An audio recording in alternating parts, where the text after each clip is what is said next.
C'est une première depuis de décennies au Sud Kivu. Le gouverneur de province, le professeur Jean-Jacques Purusi Sadiki, a tenu un meeting populaire des redevabilités au stade de Kadutu devant des milliers d'habitants dans les soucis de promouvoir une gouvernance de proximité basée sur la transparence.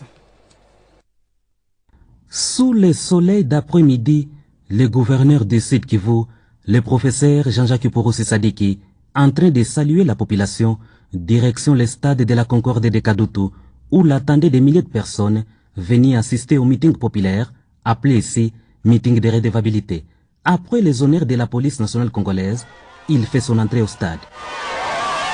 Prenant la parole, le chef de l'exécutif provincial fait savoir que plusieurs tronçons routiers continuent d'être modernisés pour faciliter le transport des personnes et de leurs biens. À Bukavu, la construction de diverses artères à travers le bitumage et le pavage qui se poursuivent grâce au coup d'accélérateur inculqué par le gouverneur de province Jean-Jacques Purusi Sadiki. Uvira, Chabunda, Mwenga, Calais, bref, le Sud Kivu profond n'a pas été laissé pour compte au crépuscule des 100 premiers jours de l'excellent Jean-Jacques Purusi Sadiki, accompagné de son vice-gouverneur, Maître Jean-Jacques Elakano. Dans sa volonté d'imprimer une nouvelle manière de gérer la chose publique, le gouverneur de province rappelle que plusieurs mesures encourageantes, notamment la suspension des activités minières et la réforme qui se poursuit dans le secteur, la suspension des responsables de la DPMR, ceux de la chaîne de dépenses et bien d'autres décisions silencieuses avaient comme impact les renflouements des caisses de l'État. Les recettes à caractère provincial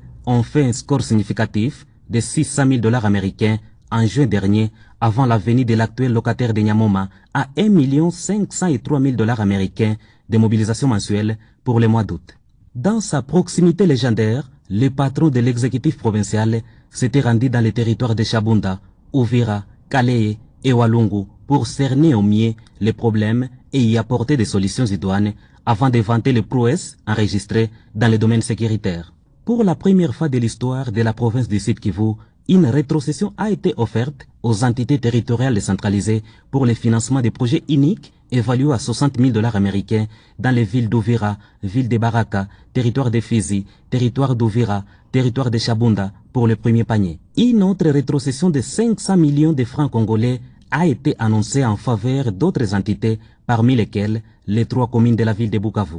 S'en est suivi une séance de questions-réponses durant laquelle les habitants ont adressé leurs préoccupations et formulé des suggestions à l'autorité provinciale qui n'a pas manqué d'inviter devant l'assistance les membres de son gouvernement et ceux du Conseil provincial de sécurité pour qu'ils répondent d'eux-mêmes dans une méthodologie pédagogique visant à rapprocher les gouvernants des gouvernés et accélérer le processus de recherche des solutions à l'ère desiderata. C'est ainsi que 4 numéros verts ont été annoncés aux habitants de la province du Sud Kivu au fin d'appeler 24 heures sur 24 les chefs de l'exécutif provincial qu'ils appellent ici les Magoufoul du Sud Kivu.